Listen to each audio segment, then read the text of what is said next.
A knife slams against a wooden board. The sound is sharp, rhythmic, and intentional.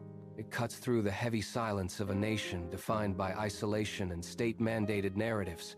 Behind the most heavily fortified border on Earth, the truth of a country is not found in speeches, but in the kitchen. Tonight, we trace 5 dishes that reveal the pulse of North Korea. We begin with Pyongyang Naengmyeon. It is the dish of peace, the cold buckwheat noodles that sat between leaders on a summit table. The process is unforgiving. Buckwheat flour is mixed with starch until it forms a stiff, stubborn dough that resists the hands. It is forced through a press directly into boiling water, then plunged into ice, washed until the starch vanishes and the strands turn slick and alive. A clear beef bone broth, chilled until ice crystals shimmer on the surface, is ladled over the top, garnished with cold beef, egg, and a streak of mustard that strikes like lightning. It is a symbol of identity, a dish so essential that some believe life is incomplete without it. Yet, for many in the shadows of this state, it remains a distant, unattainable luxury. The narrative of abundance ends where history turned cold.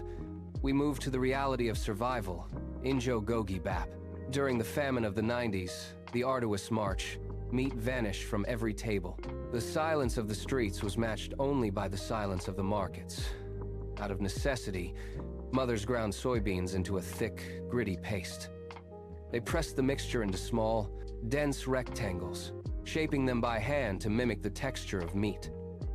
This was not a choice of flavor, but a calculation of life.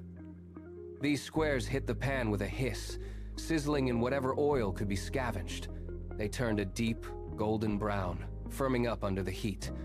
Served over a meager portion of white rice, these soy patties became the foundation of a generation.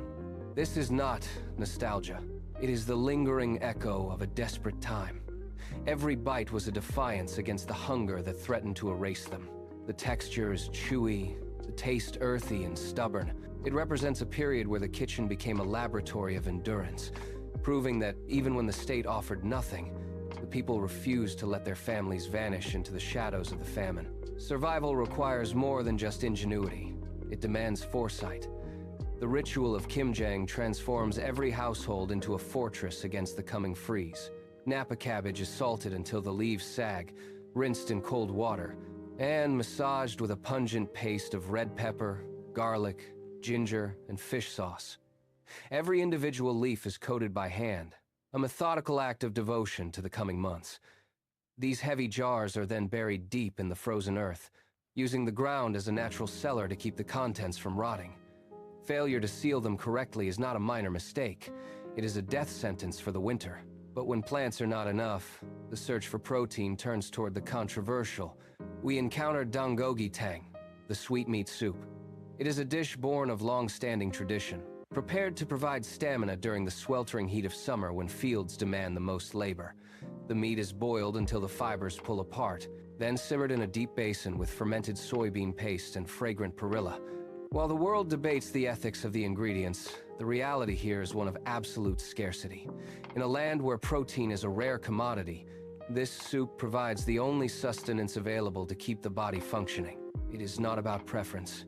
It is about the raw, utilitarian requirement to endure another day in a landscape that offers very little. Finally, we encounter the dish that defies the surrounding scarcity: dragon meat, or yongogi. This is not a meal of necessity, but a rare surge of intensity.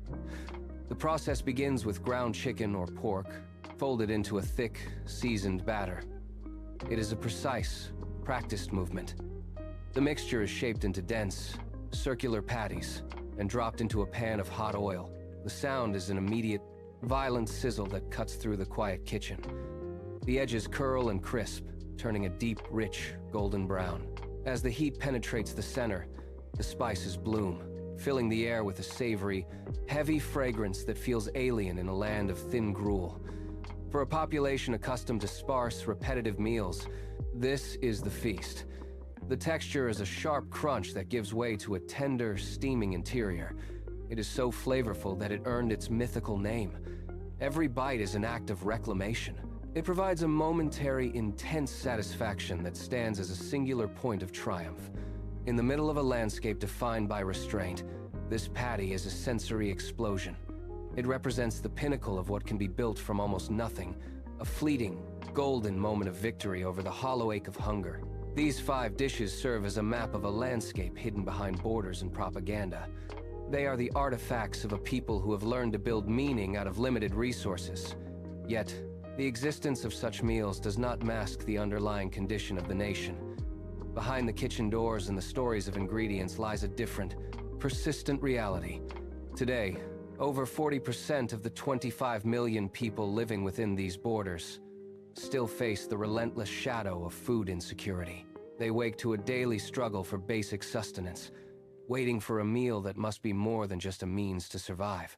Food is the absolute truth a country tells when it thinks nobody is listening. It reveals the cracks in the foundation, the distance between the state narrative and the empty plate. While these traditions persist as acts of defiance and memory, they also underscore a profound, unresolved vulnerability. The story of this land is not just written in the flour, the broth, or the fermented paste on the table. It is written in the silence of those who remain hungry, in the quiet effort to find calories in a place where a full, stable meal remains a luxury for the many rather than a right for all.